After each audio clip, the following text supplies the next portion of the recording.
নমস্কাৰ বন্ধুসকল, আপোনালোক সকলোকে স্বাগতম জনাইছো জেং চেনেলৰ অন্য এটা ভিডিঅ'লৈ। আজি আপোনালোকক দেখাম মই কেনেকৈ লেয়াৰ কুকুৰা পুহি আছো। আহকচোন ভিডিঅ'টো আৰম্ভ কৰোঁ।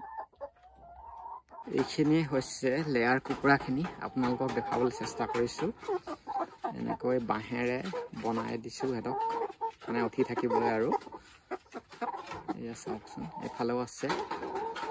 বৰ্তমান 100 আনিছিলো আৰু এতিয়া হেতক মানে দানা পানী দি থকা হৈছে আৰু আমিতো মানে কিনা দানাটোৱে দি আছো হেতক। বৰ্তমান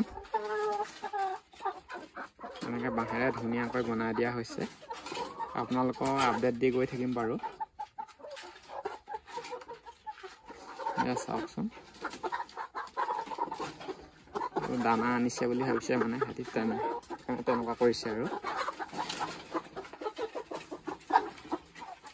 বৰ্তমান সিহঁতি এতিয়া ডিম দিয়া নাই বাৰু। এতিয়া মানে ডিম প্ৰায় 5 মাহ হৈছে সম্পূৰ্ণ। 5 মাহ হ'লেহে গম পোৱা হ'ব কি হয়। আপোনালোকক আপডেট দি যাম বাৰু।